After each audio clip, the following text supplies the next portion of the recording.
Komisi 11 DPR RI, saudara, menggelar rapat dengan Kementerian Keuangan terkait efisiensi anggaran. Salah satu anggota Komisi 11 mempertanyakan apakah sudah memetakan sebelum menyetujui efisiensi anggaran di kementerian dan lembaga. Hal ini diungkap Andi Yuliani Paris, anggota Komisi 11 dari fraksi Partai Amanat Nasional atau PAN. Menurut Andi, ada beberapa dampak atas kebijakan efisiensi ini, terutama yang menyangkut pelayanan publik. Andi pun menanyakan ke Menteri Keuangan, Sri Mulyani, apakah sudah melakukan pemetaan sebelum melakukan kebijakan efisiensi anggaran ini. Sementara Menteri Keuangan Sri Mulyani bilang pihaknya sudah memetakan dan langkah ini akan membentuk budaya baru dalam efisiensi penggunaan uang negara. Perhitungan efisiensi di masing-masing kementerian teknis. Apakah Kementerian Keuangan hanya sekedar kamu dapat segini, kementerian ini dapat segini, kementerian ini dapat segini.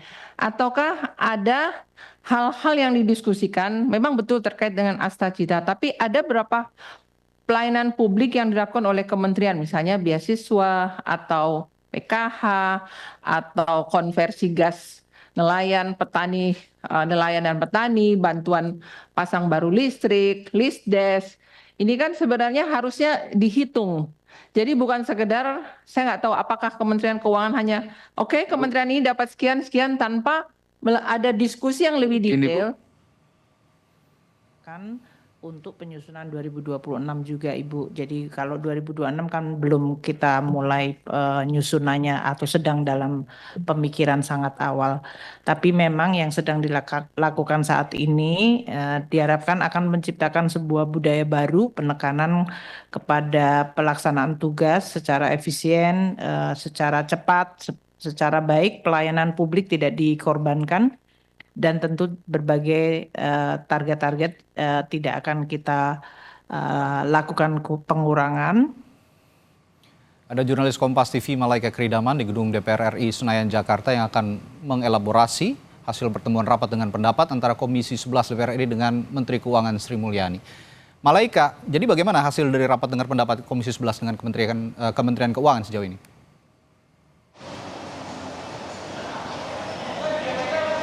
Ya, Radi, tadi usai rapat kerja Menteri Keuangan dengan Komisi 11 DPR RI memang sudah disahkan bahwa efisiensi anggaran untuk Kementerian Keuangan ini senilai 8,9 triliun. Artinya dari pagu awal senilai 53,1 triliun ini usai diefisiensikan anggarannya ini akan senilai 44,2 triliun, artinya ada pemberlakuan efisiensi anggaran sekitar 16 hingga 17%.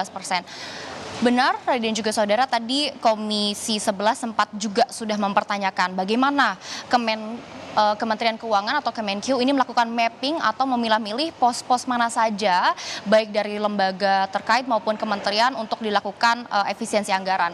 Namun yang jelas kalau dari Menteri Keuangan ini mengatakan bahwa efisiensi anggaran ini akan menjadi budaya baru untuk baik lembaga maupun kementerian terkait. Namun memang Radi dan juga saudara, agenda rapat kerja hari ini masih fokus dalam membahas soal efisiensi anggaran di dalam Kementerian Keuangan sendiri.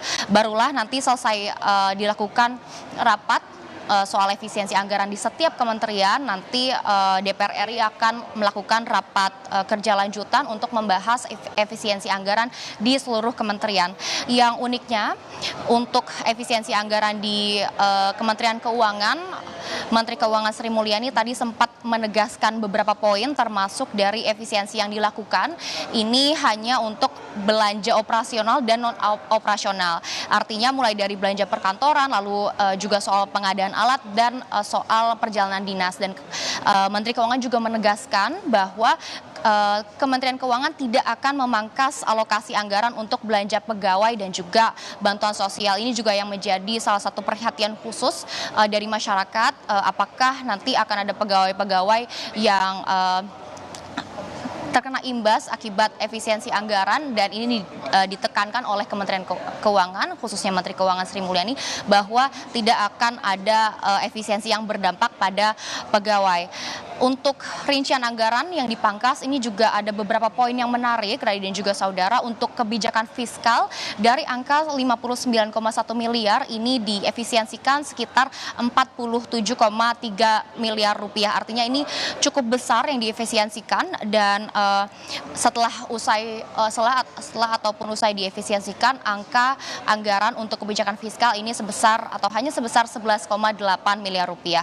Untuk pengelolaan belanja negara ini juga cukup mengejutkan, dari angka 45,45 miliar ini dilakukan efisiensi sekitar 37,1 miliar rupiah. Artinya sisa anggaran untuk pengelolaan belanja negara ini hanya senilai 8,2 miliar.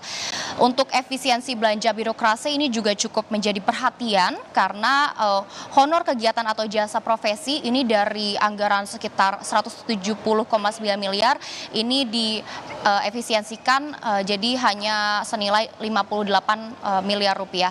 Namun Radi dan juga saudara, kita masih harus menunggu seperti apa kelanjutan dari efisiensi anggaran di tiap kementerian, tidak hanya di Kementerian Keuangan, dan kita juga masih menunggu seperti apa kelanjutannya. Apakah nanti akan ada rapat lanjutan yang membahas soal efisiensi anggaran di seluruh kementerian khususnya, dan tidak hanya di kementerian-kementerian terkait ataupun tidak hanya di satu kementerian. Radi. Ya, Malaika, tadi juga saya sempat menyimak rapat dengan pendapat dengan Komisi 11 ini, serta dengan Kementerian Keuangan. Ada beberapa anggota Dewan yang bertanya, apakah Kementerian Keuangan sebelumnya melakukan roadmap atau mapping anggaran-anggaran di kementerian mana saja yang menjadi prioritas untuk dipangkas, mana yang tidak. Apakah juga sudah ada kejelasan dari Kementerian Keuangan? Apa alasan mereka memberikan pemotongan anggaran atau pemangkasan anggaran di kementerian-kementerian tertentu? Dan apakah itu sudah ada mapping sebelumnya oleh Kementerian Keuangan, Malaika? Ya, usai rapat kerja tadi, Radi dan juga saudara, memang media ataupun wartawan sempat mempertanyakan kepada Menteri Keuangan Sri Mulyani apa saja yang menjadi poin-poin bagi Kementerian Keuangan untuk melakukan efisiensi anggaran untuk kementerian-kementerian lainnya. Namun memang Kementerian Keuangan ataupun Menteri Keuangan ini belum menjawab secara rinci apa saja yang menjadi poin-poin efisiensi anggaran di setiap pos-pos lembaga ataupun kementerian yang akan dilakukan efisiensi anggaran. Untuk alasannya, kami memang masih harus menunggu pernyataan resmi dari Menteri Keuangan apa alasannya. Namun kalau soal